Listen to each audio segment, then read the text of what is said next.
Magandang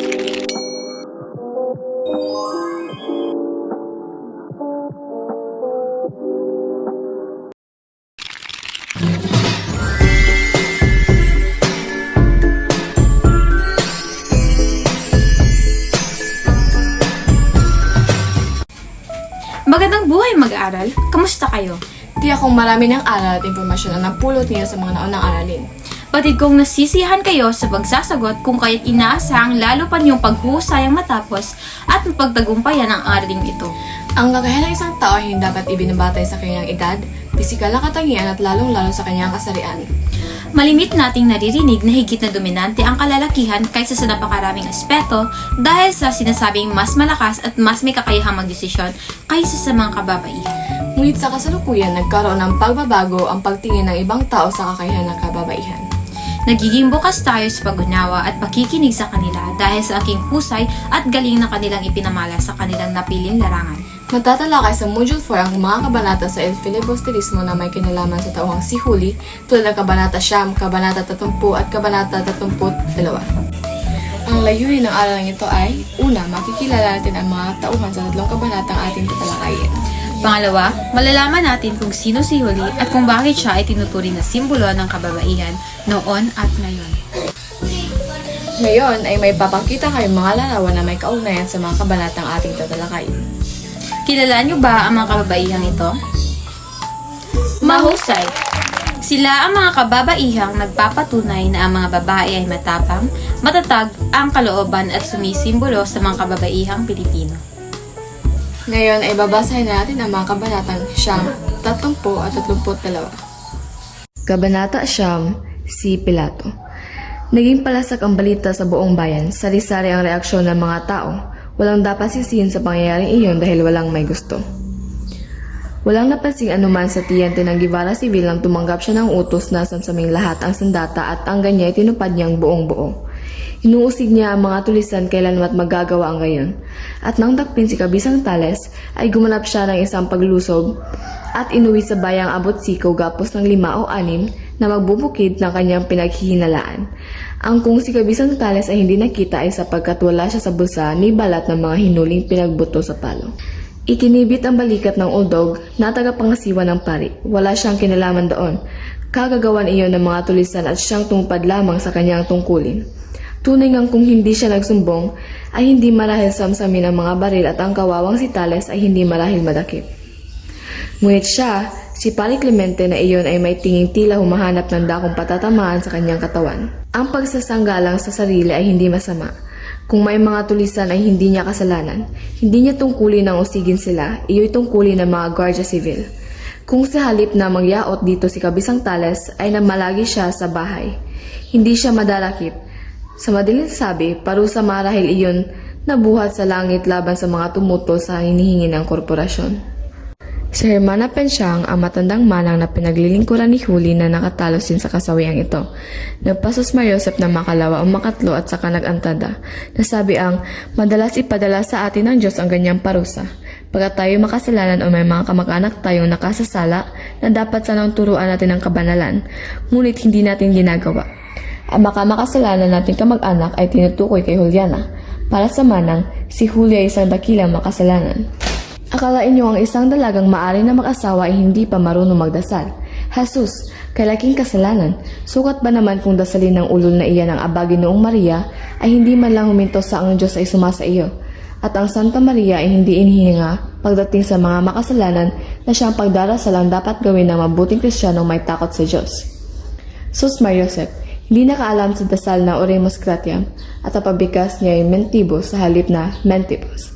Ang sinumang makakarinig sa kanya, mag-aakala ang sinabi suman diibus, Sus Mariosep.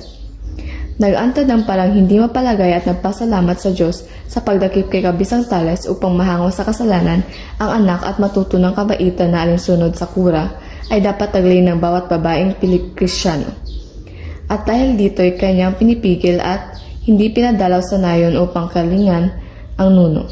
Si Huli ay kailangang mag-aral na sal, Mabasa ng mga aklat na pinamigay ng mga pare at kumuha hanggang mabayaran 250 piso. Nang malamang si Basilio ay lumuwas sa Maynila upang kunin ang kanyang natitipong kuwalta na at nang matubos si Huli, ipinalagay ng matandang manang na ang kanyang alilang babae ay tuluyan ng mabubulit sa bangin ng pagkakasala pagkat siya ay kukunin ng isang demonyo na babalat kayong estudyante. Nakayayamot man ay lubhang makatuwiran iyong mga munting aklat na ibinibigay sa kanya ng kura. At ang mga kabataang nagpupunta sa Maynila upang mag-aral ay nangasawi at sumasawi pa ng iba. At ang pananalig na mailigtas si Huli ay ipinabasa niyang makailan ang aklat na may pamagat na tandang basyong makunat na inihabiling parati siyang makikipagkita sa Paris na kumpento, nakatulad ng babaeng pinagkakapuri ng Prailing Command. Samantala ay ginagalang namang mabuti ang mga pari. Nanalo na ang lubusan sa usap ay sinamantala pa ang pagdakip kay Kabisang Tales upang ipagkaloob ang lupain nito sa isang humihingi noon.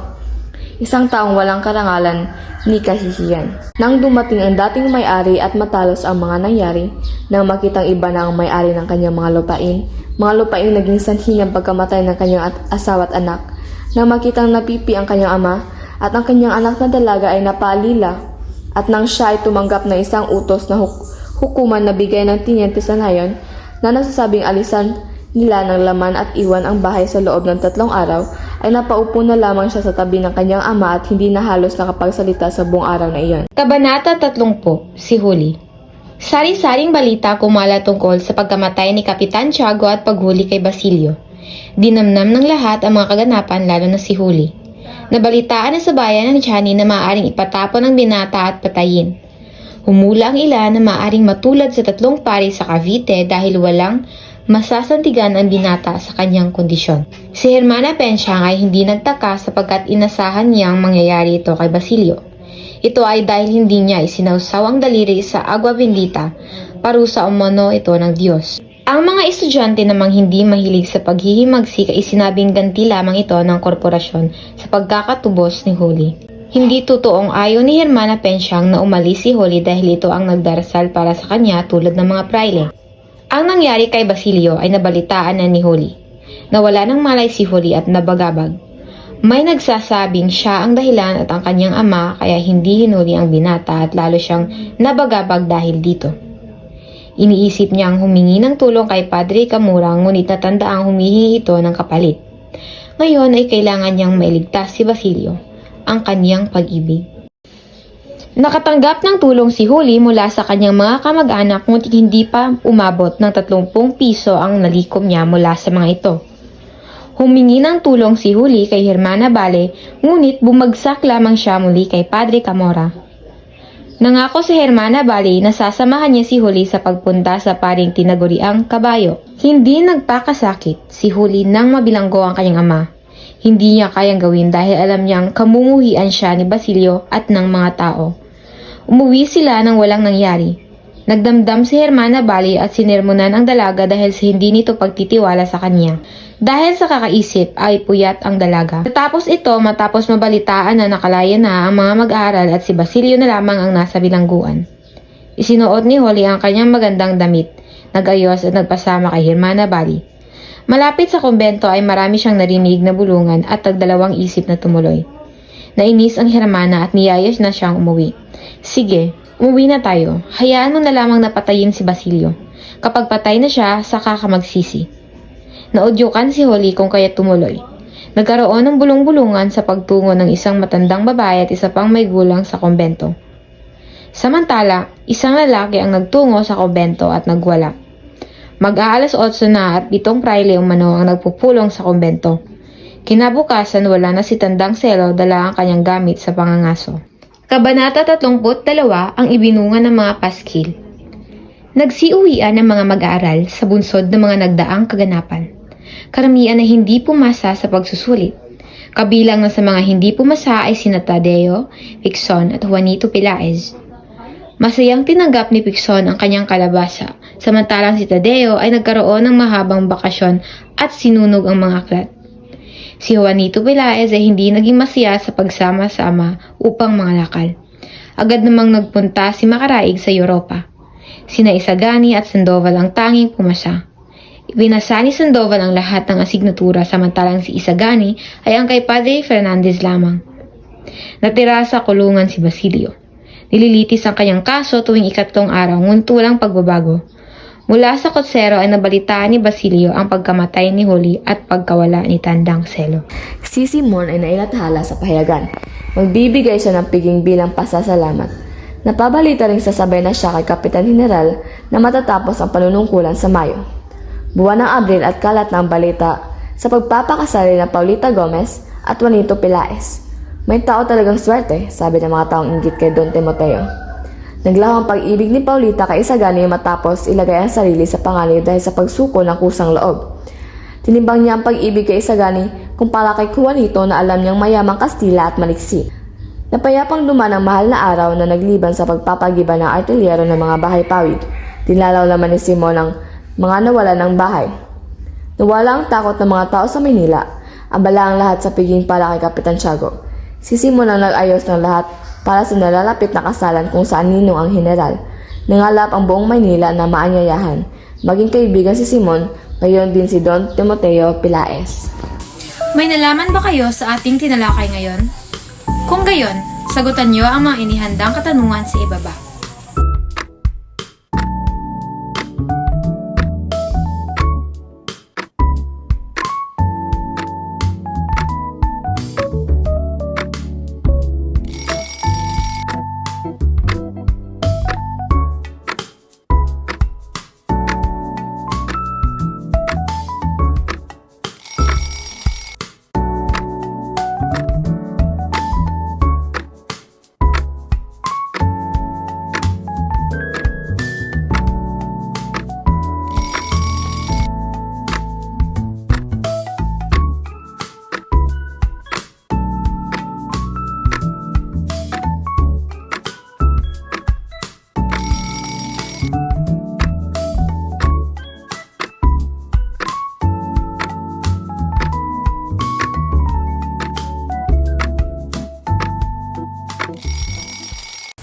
Ilang puntos ang nakuha niya?